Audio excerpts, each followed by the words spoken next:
Hello everyone and welcome back to the next episode of the tier list playlist. In this one we will be covering the gambits from white perspective for the players from all levels.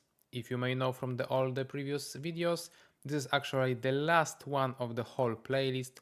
Hopefully, last but not least, it will be enjoyable. Without further ado, let's go straight into it. So we'll begin with the King's Gambit. Just before that, I will once more remind all of you, because maybe there are some new viewers on here, how do I construct my tier lists. So we will start with the one e4 move, trying to go through the reply of e5, then d5, then c5 from the opponent, and our gambits against those openings. And then if we will be talking about all of it, we will finish the one e4 section, we'll go to one d4 section, and etc etc etc. Hopefully you guys know the idea already, and let's jump straight into it. As you can tell, on the first gambit we have, there is the King's Gambit. So how should we get it? I believe most of you know.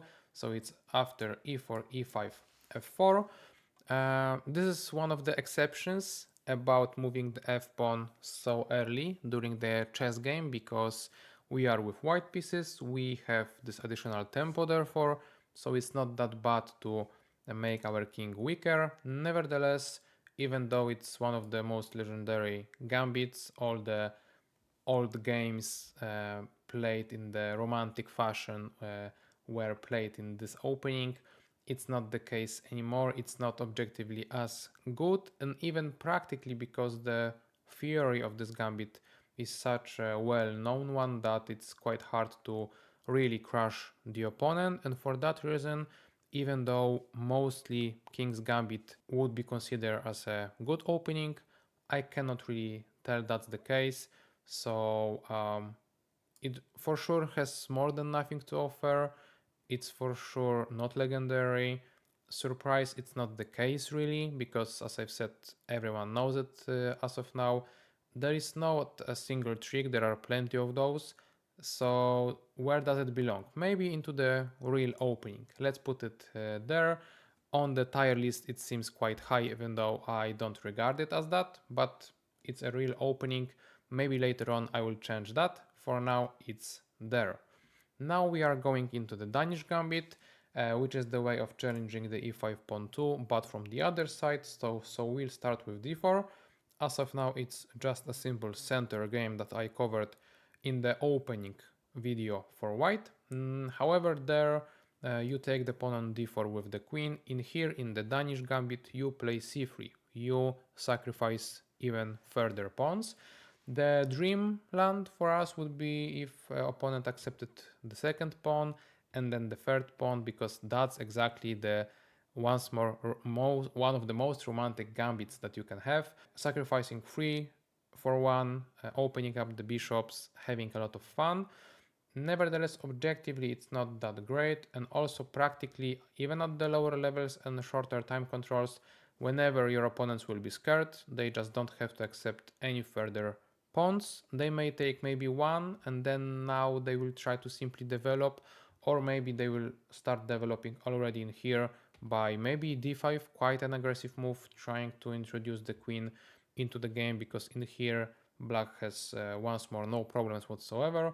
So even though Danish Gambit seems nice and quite powerful, it's only in this specific variation, and still it's not objectively as great. So I would put it into the single trick section. It's not a surprise anymore, once more, I believe, and it still has something to offer. You can learn how to play aggressive chess, so let's put it there. Now we have the Cochrane Gambit. I'm not sure if I even pronounced it right, but that's a new one to me, to be honest. I believe I saw that before, but I just didn't know the name of it. So what's the case? Cochrane Gambit is achieved in the Petrov's defense. So generally, if black chooses such opening, is the indication of him being maybe not a very passive player, but at least a little bit one. So if you want to spice things up from the very beginning, we can try to accept the Petrov's defense like that. And instead of jumping with the knight back, we can sacrifice it on f7. With this gambit, you can get 2 pawns for a knight and some, center control and all that. So all in all, if we consider all of those factors, the compensation is there, and also kind of the surprise is there too. I was surprised myself when I saw that even Magnus Carlsen chose this line against another strong grandmaster, so maybe it's not as bad as it seems.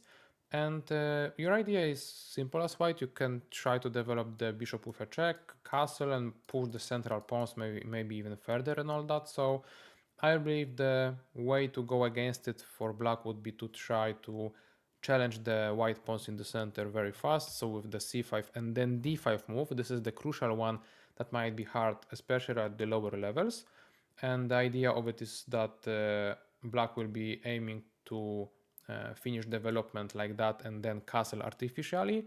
If that's the case, black should be fine. If that's not the case, we can develop the initiative. Therefore, Cochrane Gambit offers quite a little of problems for the opponents. So I believe it's a perfect surprise for the lower rated opponents for the shorter time control. I mean, let's have some fun. Now we will be entering the territory of the Scotch Gambit family. I would call it that because Scotch Gambit is the fourth one on the list, as you can tell from the left. However, all the Boden, Kieseritzky, Urusov and Nachmanson Gambits will be about this topic, but let's just see on the board what am I talking about. So, trying to make there, let's say, a bridge between the Petrov's defense and the Scotch game and the gambits around this. There are the three possibilities that will be achieved either in this or that one. What do I mean is that after knight f3, knight f6, we can get the Boden-Kieseritzky gambit if we develop the bishop, sacrificing a pawn and play knight c3. This is the starting position of the gambit.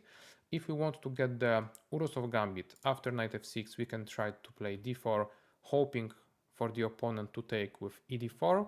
Knight e3, e4, however, would end up in the Petrov's defense simply, but if opponent takes there, we can play bishop c4, entering the Urusov gambit, which is called like that if black accept yet another pawn, and if we take on d4, this is the starting position of the gambit, and yeah, that's that. And if black does not accept another pawn, but instead develops with knight c6, we can simply castle, entering the Scotch gambit.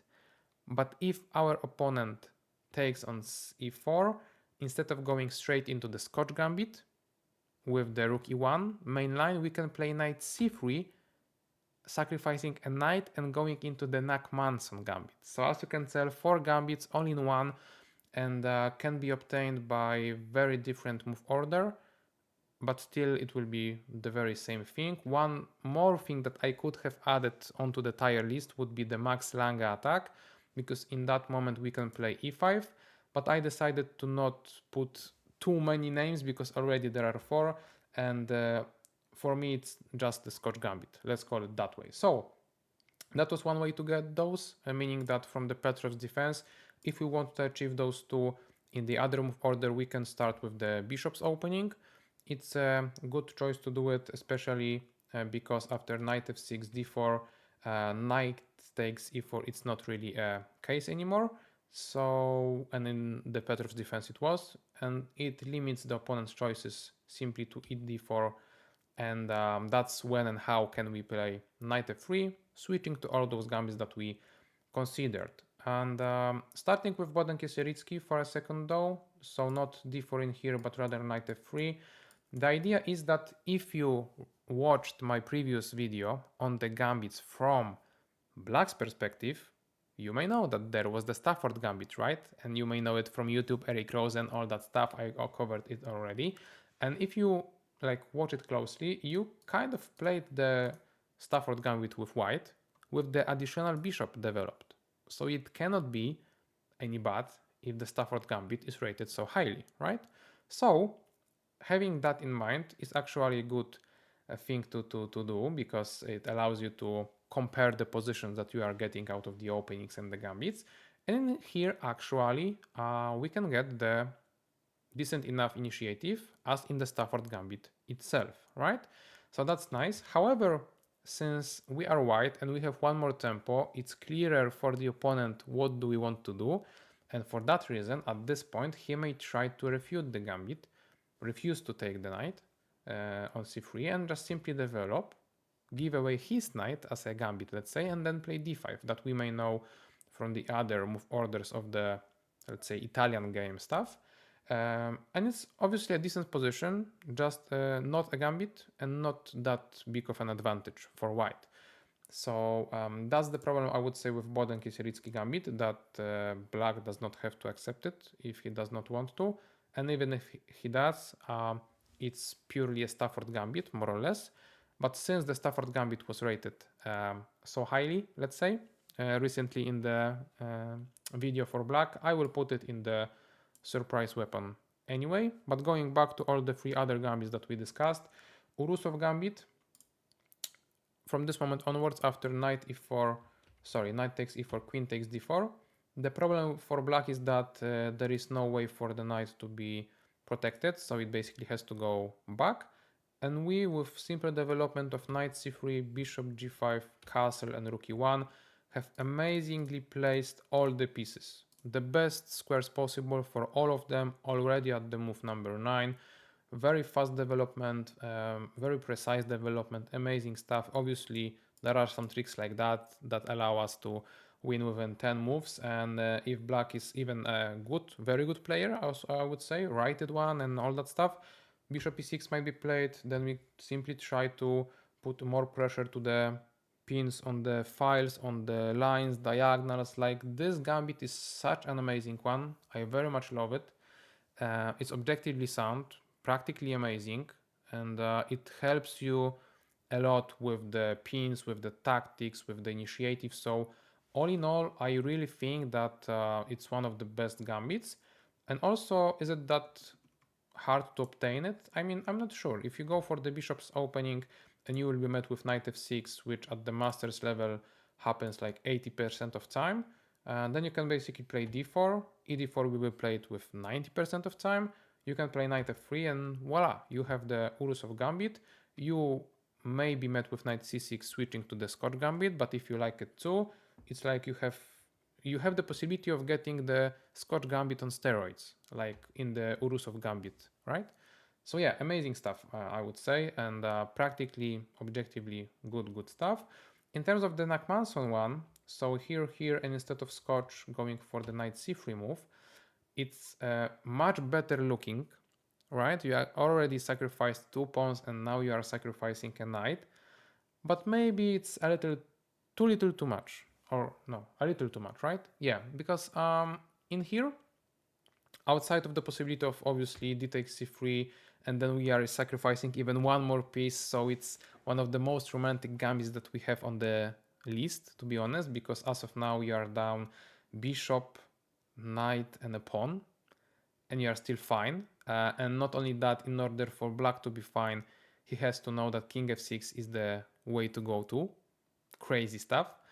And the problem with the Nachmanson gambit is that black can be already happy with what he achieved so far and say, okay, I will just trade the knights instead of taking it for free and just focus on finishing development, like this, like that. And there are no problems with the king whatsoever. Development is also fine for black, and the pawn advantage is also there. So that's the variation I don't like a lot about it, and it is a possibility to go the safer route, the calmer route, let's say. In the Urusov, I haven't found it for black, so I would rate Urusov gambit higher. And because all of those gambits, funnier ones, like more romantic ones and objectively good ones and all that stuff, are in the family of the Scotch gambit, I would rate the Scotch as the best. And obviously the Scotch might be achieved by the move orders that we discussed already, but the main move order to do it would be to play Scotch game and then refuse to take the d4 pawn immediately, go with bishop c4, because then not only we have the possibilities of getting the knight f6 on the board and getting this Nakmanson Gambit or Max Lang attack and all that stuff, but also we have the other Gambits of our own, let's say of the Scotch Gambit players, because after bishop c5 there is c3, sacrificing the pawn, sacrificing the bishop, all the good stuff. So all in all, I like it a lot. And to sum up, let's go back to the tier list. I will say that Scotch, legendary stuff.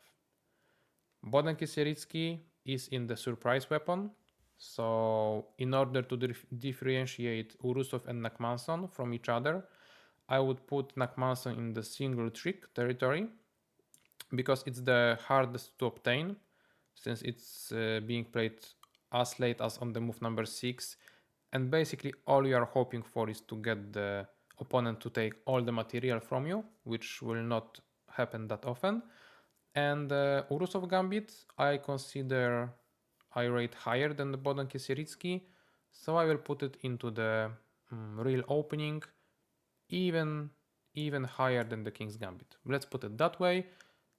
In that way, we have Scotch family in basically all the tires except for from the worst one. So I guess that's fair.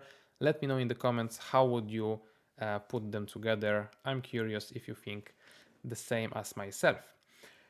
All right, one more gambit, which is kind of similar to Scotch, however also a little bit different, which is Deutz Gambit. I'm not sure how it's pronounced.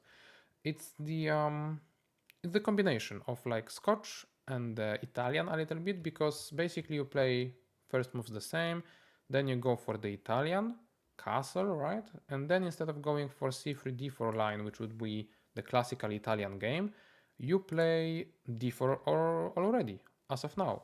What's the point, right? Well, the point is that if e d4 happens, then e5, and now we are basically entering the Max Lange attack yet again.